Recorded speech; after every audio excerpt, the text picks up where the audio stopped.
Mama, ada kabar apa hari ini? Cus yuk kita ngobrol. Kali ini Mama mau ngobrolin soal antrian. Pasti semua orang ngalamin lah yang namanya ngantri. Gak mungkin kan gak ngalamin. Karena kita manusia yang berinteraksi dengan manusia yang lainnya. Cie, ngomongnya keren. Ini pengalaman aku sendiri nih waktu kita ngomongin ininya antri di bioskop. Jadi kalau kita mau nonton di bioskop kan kudu antri itu. Di situ ada counter pembelian tiket. Kalau di bioskop sih pasti antriannya rapi ya, karena walaupun nggak pakai line gitu, orang-orang sudah tahu nih antri di mana gitu. Paling yang bikin kesel pada saat milih tempat duduk itu orang kayaknya lama banget milihnya. Padahal tinggal milih doang udah kelihatan kan mana aja yang kosong, mana yang penuh, mikirnya lama. Terus yang kedua yang bikin lama kalau bayarnya pakai kartu, either kartu kredit atau kartu debit whatever lah ya. Tapi itu takes time karena si mbaknya otomatis harus menggesek kartunya. Ya kalau bisa langsung cepet, kalau gak cepet ya takes time juga. Nah setelah ngantri tiket dapet, kalau kayak kita gini, kayak aku gini ya, pasti nggak enak lah kalau nonton film nggak pakai cemilan 10 11. Yang pasti ngantri lagi di tempat pembelian snack gitu kan. Di situ sih antrinya masih rapi tetap karena orang sudah paham. Nih beli makanan di sini, ngambil di sini, otomatis yang setelah bayar dia langsung minggir, tinggal nunggu dipanggil namanya untuk ngambil snacknya. Sebelum masuk ke bioskopnya, sinemanya lah, apa ya namanya tuh, sinema ya. Nah itu kan biasanya kudu ke toilet dulu. Kenapa? Karena nggak mau terganggu di tengah-tengah film harus ke toilet, otomatis kita kehilangan momen bahwa di saat kita ke toilet kita nggak nonton tuh dan nggak tahu apa yang terjadi. Tahu-tahu balik udah yang bagian segmen mana nggak tahu. Biasanya sih kalau filmnya lagi rame, lagi ngehits, pasti rame banget tuh. Toilet juga rame karena biasanya mama, anak kecil, nah itu pasti ke toilet dulu, pasti disuruh emaknya. Kayak aku gitu. Nah ceritanya lagi ngantri nih di toilet, udah ngantri rapi-rapi ya, tiba-tiba ada ibu-ibu masuk, terus bawa anak kecil sih, sambil nerobos masuk langsung ke toilet yang kosong, tapi sambil bilang, maaf ibu-ibu, anak saya udah kebelet pipis nih, duluan ya, maaf ya. Jelek aja, tutup pintu. Belum juga mangap nih mulut, dah masuk aja tuh mama ke toilet. Ya sudah lah ya, mau diapain lagi, apalagi keluarnya dari toilet pasang muka nggak bersalah gitu, nggak dosa ya,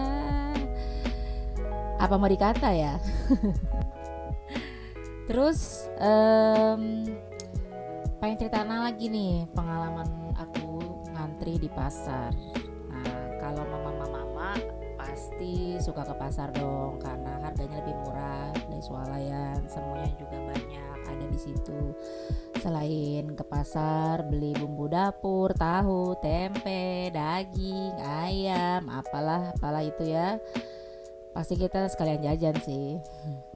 Nah biasanya di kayak lapak-lapak abang itu kan nggak ada antrian, otomatis dia akan berjajar di depan lapaknya itu.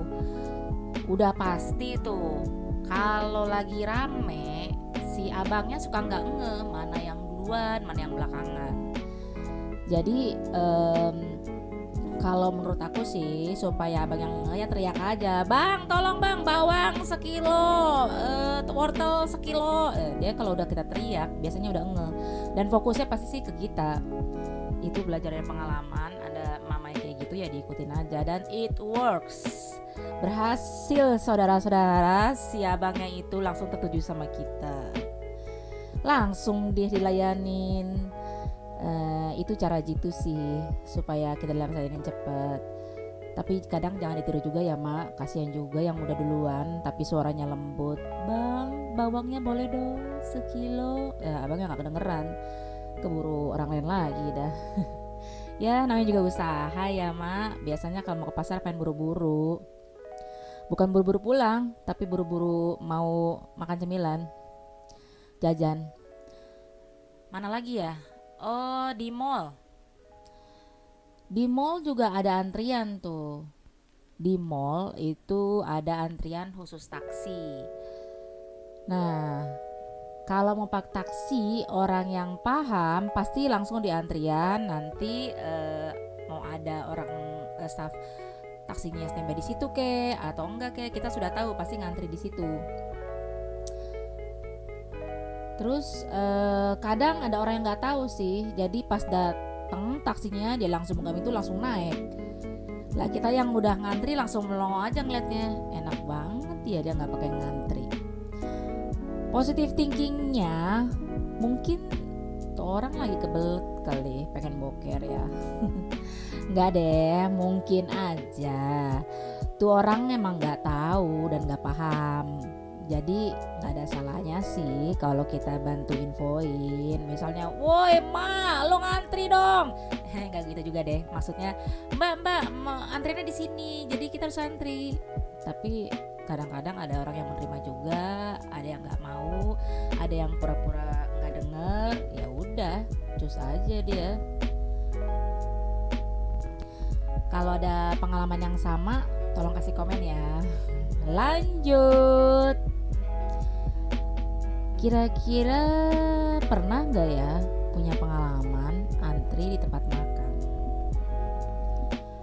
Apalagi jam-jam makan siang kalau lagi gak puasa, atau jam-jam mau buka pas kita mau bukber. Wah luber deh tuh ya, orang pada pengen makan di luar. Ada beberapa resto, ada yang kita gak bisa duduk langsung tuh, kudu antri dulu di pintu masuk. Nanti si pelayannya itu akan ngatur di mana kita harus duduk.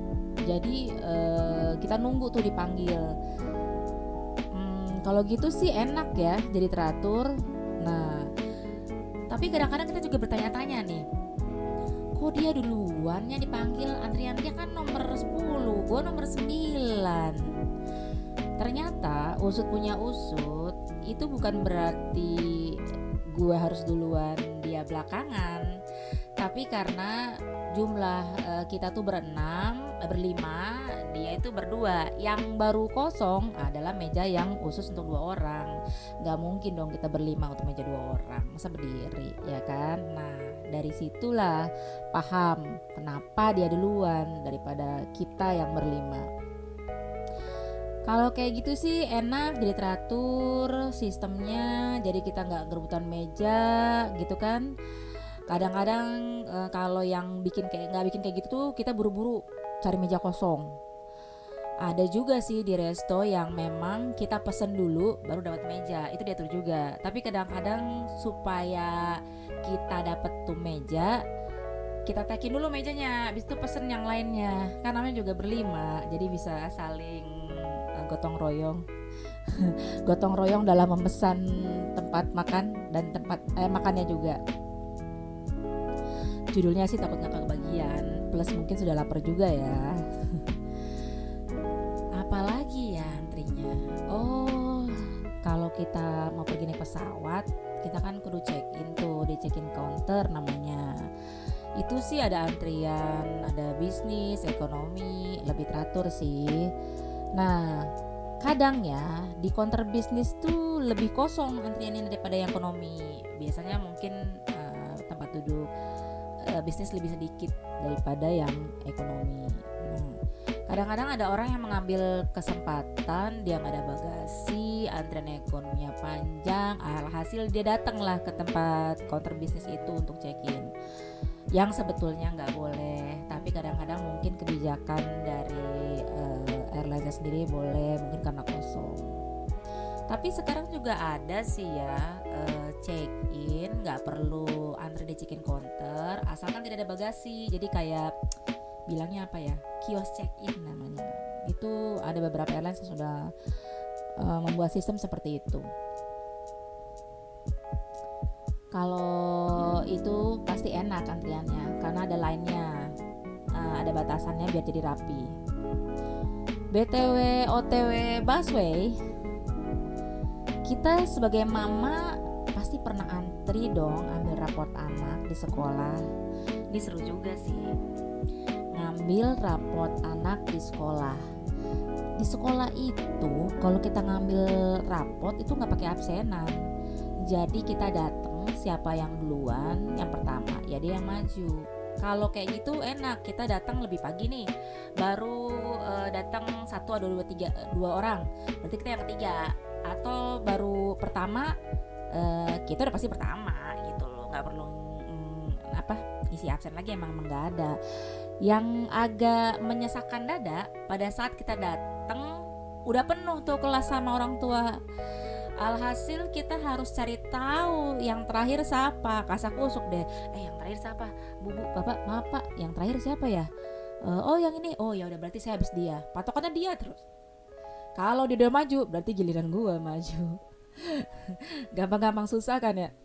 Tapi itu sih, so far sih orang tua pada bisa bekerja sama. Cuman yang kurang bisa bekerja sama pada saat duduk ambil rapot dikasih waktu 15 menit. Kadang-kadang kita suka lupa diri 30 menit. Namanya orang tua, konsultasi soal anak itu pasti gak ada habisnya.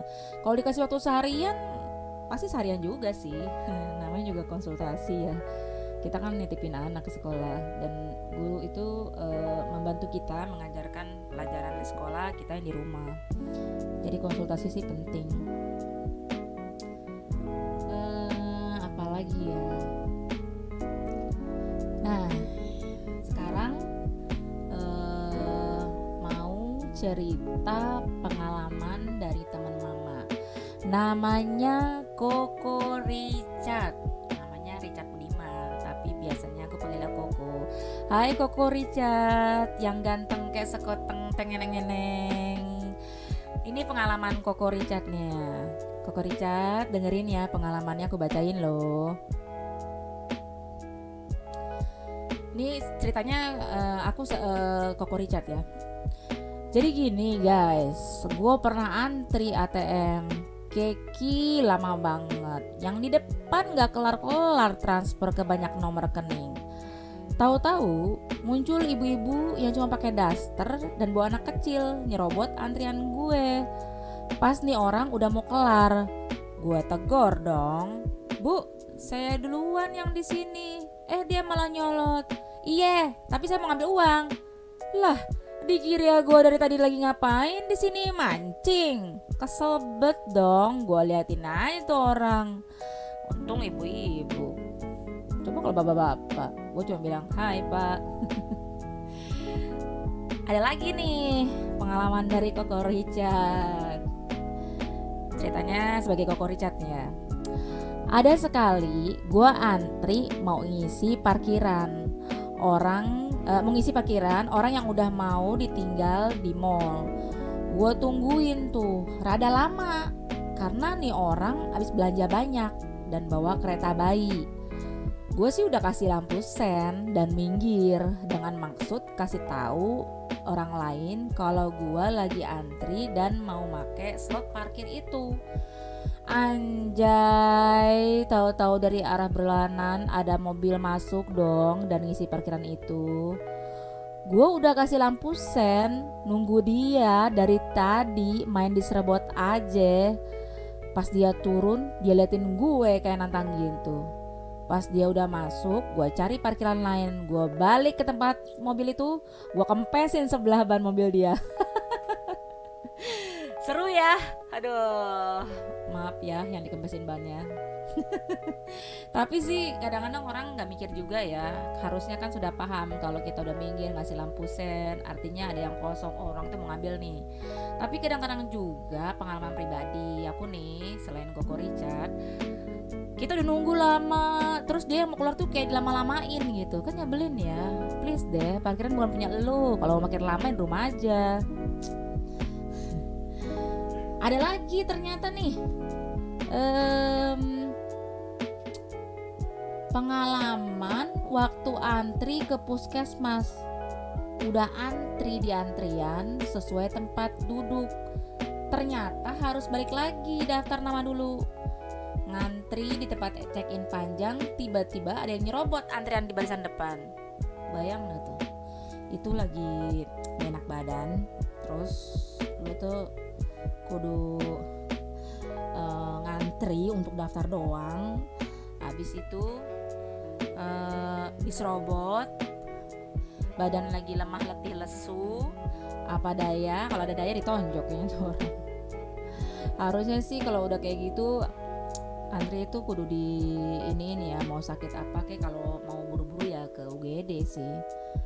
Kalau kita udah ngantri ya tolong di inilah dimaklumin antriannya, semua orang juga ngantri. Kalau ada VIP khusus counternya mungkin juga kalau punya duit bisa langsung. Ini aku bacain dari Miras. Hai Miras. Ini pengalaman Miras di nggak boleh dikasih tahu kali ya tempat tokonya ya. Ya itulah pokoknya ya, toko jual-jual gitu ya. Pasti kalian tahu lah, warnanya biru kuning merah. Aku sebagai Miras ya. Kalau aku pernah ngantri di Indomaret sih, udah ngantri nih panjang-panjang. Sekarang sih kadang kalau antrian tuh suka lama ya, mungkin kasirnya juga baru atau cuma satu gitu kan. Tiba-tiba bapak-bapak nyelonong gitu aja masuk ke antrian depan aku. Dia lihat ke arah aku sih, tapi nggak permisi, nggak apa, mau negor nggak enak. Ya udah, jadinya pada pasrah aja. Padahal si bapaknya masih muda juga, bukan bapak-bapak yang udah sepuh. Terus aku tanya, terus orangnya cuek aja? Iya, cuek aja. Dia malah ngeliatin aku, tapi dia tetap aja diam depan aku. Terus kadang kesel juga sama kasirnya, suka gitu nggak mau negor padahal udah lihat. Sebetulnya ya masukan untuk mbak-mbak kasir, kita harus mengasih edukasi kepada customer untuk ngantri biar memberi jalan untuk yang sudah ngantri duluan. Jadi harus paham lah, namanya antri kan lama ya kan. Thank you Miras buat sharing-sharingnya. Ini ada pengalaman juga nih dari Roland. Nah, Roland tuh sama ngantri di toko yang tadi merah putih kuning. Jadi dia tuh udah ngantri. Nah, di depan tuh ada ibu-ibu, tinggal satu lagi nih. Taunya ibu-ibu nyelonong gitu, mukanya datar. Padahal dia tahu gue lagi ngantri, secara masa iya gue gak kelihatan gitu kan.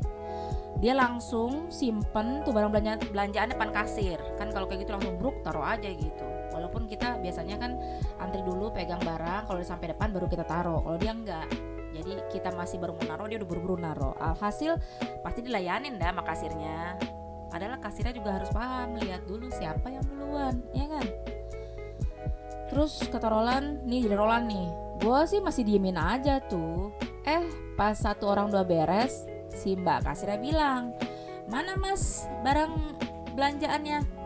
Terus gue yang duluan. Emang kasir penyelamat, berarti kasirnya ini keren, dia tahu nih, karena ibu-ibu itu nyelak ya. Jadi pelajaran juga tuh. Menurut Roland sih kayaknya kasirnya juga sebel sama ibu-ibunya. Cuman mungkin lebih baik kasirnya juga negor juga sih ke ibu-ibunya. Jadi biar tahu dah ibu-ibunya, ya kan? Nah, ini ada pengalaman ngantri dari Raka. Hai Raka. Raka teman aku di kantor. Jangan lupa ya, dengerin ya. Jadi aku jadi Raka nih. Jadi pengalaman ngantriku yang paling aku sebelin adalah ketika lagi ngantri di ATM. Dan di depanku yang lagi pakai ATM adalah emak-emak. Gue kali itu ya. Masalahnya bukan si emak-emaknya, tapi kebayang gak sih lo, udah ngantri 10 menit, pas udah kartunya keluar, dia keluarin dompetnya. Dikira mau masukin kartu kali ya, pakai ATM-nya udahan nih, mau ngeluarin 5 kartu dia tuh ngeluarin 5 lagi kartu ATM yang beda. Dan gue masih harus ngantri sampai setengah jam dong, nungguin nih emak-emak transfer sini situ. Mungkin abis gajian kali dan banyak yang harus dibayar ya, takut lupa kayaknya. Apakah gak ada rasa bersalahnya kali ya? Di belakang gue udah antrian sampai 3 orang ada kali. Harusnya mah kalau bisa dibikin jalur spesial ya, ATM emak-emak yang dompetnya panjang, biar kagak ngetes sabar waktu bulan puasa. Sabar ya Raka, namanya juga mama. Kadang suka gak peduli, yang penting semua transferan gue sudah ditransfer dan beres, ya enggak? Yang tadi itu yang di puskesmas itu dari Isti yang tadi dia, aku bacain lagi ya, sorry tadi belum mention namanya. Jadi kata Isti, waktu dia gak enak badan, antri ke puskesmas, udah antri di antrian sesuai tempat duduk, ternyata harus balik lagi daftar nama dulu. Artinya kurang informasi di puskesmas tersebut bagaimana flow antrian menuju pendaftaran gitu loh. Kalau di rumah sakit kan kalau kita mau daftar kita ada pencet itu tuh kayak kios gitu. Pasien lama, pasien baru. Nah, kalau pasien baru berarti berulang kali. Kalau pasien lama udah berkali-kali. Penyakitan dong.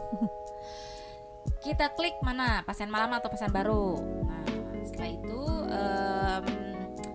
asuransi atau buku pribadi.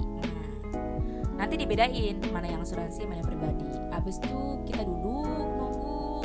Nanti nomornya langsung pas waktunya kita itu kan nongol tuh nomornya. Misalnya 96 gitu. Mungkin karena di puskesmas untuk sebagian orang yang sudah sering dan paham sudah tahu, tapi bagi orang yang cuma sekali 2 kali itu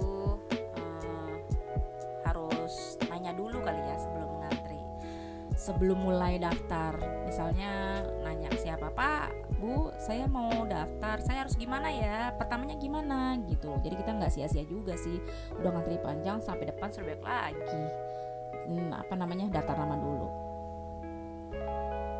Isti juga punya pengalaman udah ngantri di tempat check-in. Ceritanya dia mau pulang kampung kayaknya ya dulu ya. Tiba-tiba ada yang nyerobot antrian barisan depan. Kalau itu sih harusnya dari yang staff check-innya ya, dia harus lihat mana nih antrian yang pertama, mana yang selanjutnya. Jadi orang juga enak gitu loh. Nah, sekarang saya bacain dari Anti Sarah. Dia adik saya tuh. Kenapa di puskesmas lagi ya? Pada penyakitan amat sih. Gini, nih saya sebagai Sarah nih. Saya datang dari jam 7 pagi untuk ambil nomor antrian di puskesmas. Dapat nomor 21 dan nunggunya hampir jam 9.50 baru dipanggil. Menunggu selama kurang lebih hampir 3 jam, tapi diperiksa hanya 5 menit saja. Buset dah. Itu sakitnya bukan sakit badan, sakit hati nunggunya. Kelamaan. Ini mungkin sekali lagi birokrasi kali ya. Udah gitu pas sampai dokternya di puskesmas periksa, dokternya canggih, ya udah cuma sebentar gitu, dokter sudah tahu kamu sakit apa, udah gampang. Jadi yang panjang adalah proses pendaftarnya itu, antriannya. Nomor 21, tapi sebelumnya mungkin bisa jadi kalau dokter itu, kalau di rumah sakit kan suka ada jadwal kunjungan dulu ke kamar, atau tiba-tiba dia ada operasi mendadak. Nah itu juga bisa bikin kita lama sih. Apalagi ya,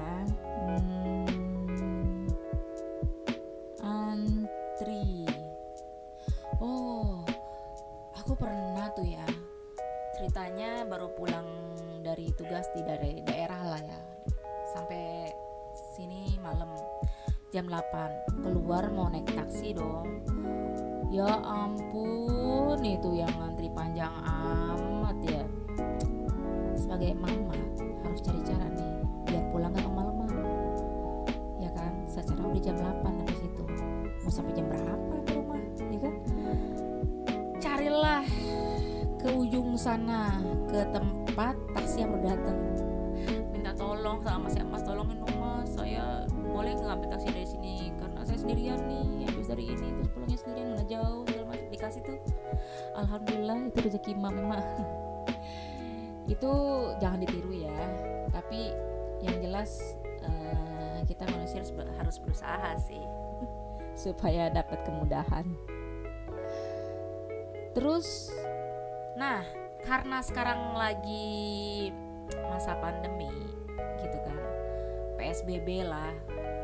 Nah itu tuh antri itu harusnya jadi lebih bagus. Karena apa? Pertama, kita gak bisa deket-deket satu antar lainnya, orang yang satu dengan orang yang lainnya. Jadi jaraknya sekitar 1-2 meter.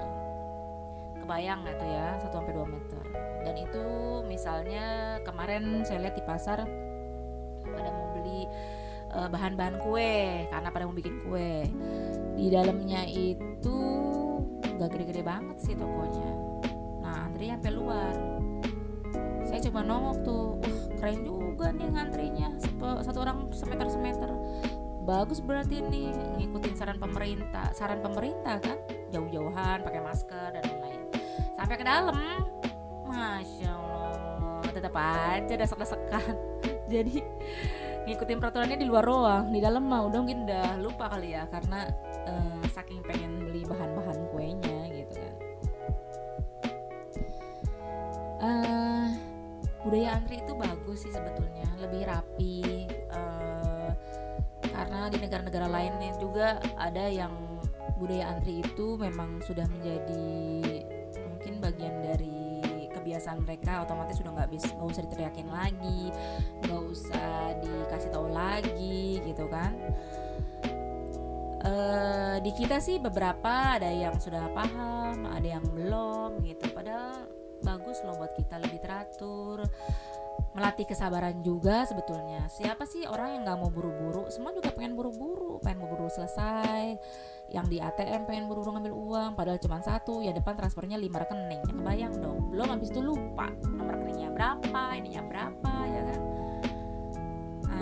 Terus bebek aja ngantri loh. Kalian pernah lihat bebek nggak sih kalau jalan tuh kan ngantri, jalannya seru banget. Nggak ada tuh yang duluan, nggak ada yang mau nyalip, nggak ada, pada ngantri semuanya. Makanya dikasih judulnya bebek aja ngantri. Masa kita nggak bisa ngantri? Kita bisa lah. Melatih kesabaran juga kok untuk ngantri. Harus dimulai dari diri sendiri sih. Kita nggak bisa minta orang lain untuk ngantri loh kayak gue gitu. Nggak bisa kayak gitu juga gitu kan. Tetap harus dari diri sendiri baru orang lain. Oh iya, ada dari Reja nih, belum dibacain, sorry aja, gue bacain nih. Nih dia urusannya kenapa makanan ya. Jadi dia tuh ngantri di M titik-titik gitu ya. Udah ngantri nih, terus udah lagi ngantri, dia padahal cuma ngeliat noleh cari meja kosong doang. Mana nih yang kosong, terus abis dari sini ngantri gue kasih itu gitu. Pas dia nengok ke kiri lagi ke depan, mundur dikit udah diselak sama mama beserta gerombolannya. Mau ngegas tapi emak-emak, jadi ingat emak yang di rumah dia tuh, ya kan. Aku rasa sih kalau kita ngegas, emak ngegasnya lebih reja. Kalau ngegas motor, emak-emak itu bisa ngegas truk sama bus. Jadi nggak usah lah ya Jaya, pasrah aja, ingat aja emak lo di rumah, anggap aja rombongan tuh semua emak-emak itu emak gua gitu.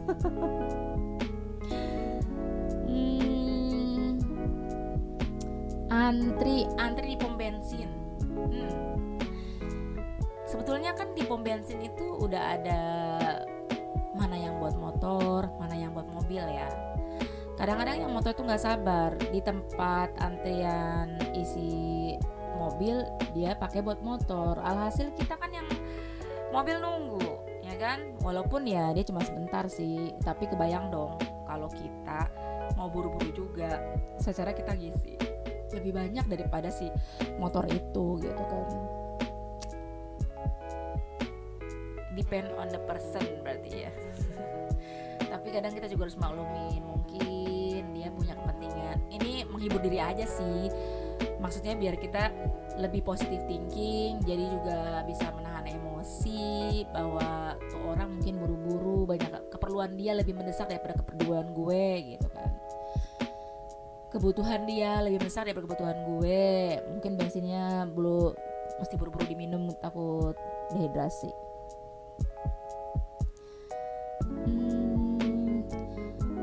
Oh iya, dari semua pengalaman teman-teman yang di-share, kalau ada komen gitu kan, kalau ada yang mau komen bagus, komen jelek, ya silakan aja. Ini kan komen tuh bebas ya, asal sesuai ketentuan yang berlaku lah ya, gitu. Nah, jangan lupa subscribe, like, bunyiin tuh loncengnya. Kalau kata orang-orang tuh ada loncengnya, bunyinya gratis, nggak pakai bayar, ya kan? Ngapain juga sih bayar, harus cuma klik doang kok. Biar mama ini bisa berbagi cerita lagi, pengalaman diri sendiri, pengalaman teman-teman, apapun itu gitu loh. Nah, bisa didengar sambil relax gitu. Pasti ini kan kejadian sehari-hari. Semua orang punya pengalaman. Nggak cuma pengalaman jelek aja ya, pengalaman menyenangkan juga boleh. Karena nggak semua pengalaman itu nggak menyenangkan. Kalau tadi kayaknya banyakan yang enggak juga sih, ada juga yang menyenangkan. Cuma maksudnya semua itu ada yang menyenangkan, ada yang tidak. Jadi kalau ada yang mau dibacain pengalaman menyenangkan, menyedihkan, nggak enak, apapun itu boleh ditulis di komen, nanti biar bisa dibacain. Atau nanti saya kasih link Instagram saya di bawah, jadi bisa DM, biar minta dibacain. Boleh pakai nama, boleh enggak, biar kita bisa berbagi cerita. Siapa tahu pengalaman kita sama dengan pengalaman orang lain yang orang lain itu juga nggak mau cerita. Kita kan nggak tahu. Karena pengalaman ini kadang kalau kita share bisa berguna buat orang lain juga loh. Buat kita sendiri juga, buat saya sendiri juga yang bacain gitu. Oh, ada yang kayak gitu ya. Bisa menjadi awareness juga buat kita. Wah, kalau gue ada begitu nanti nggak ini aja deh gitu. Ya udah, sampai di sini dulu. Semoga berbagi pengalaman pertama saya di sini dan teman-teman yang tadi sudah saya bacain ada manfaatnya ya. Jangan lupa like, subscribe, kasih lonceng notifikasinya, kasih komen ya. Makasih, bye bye mama.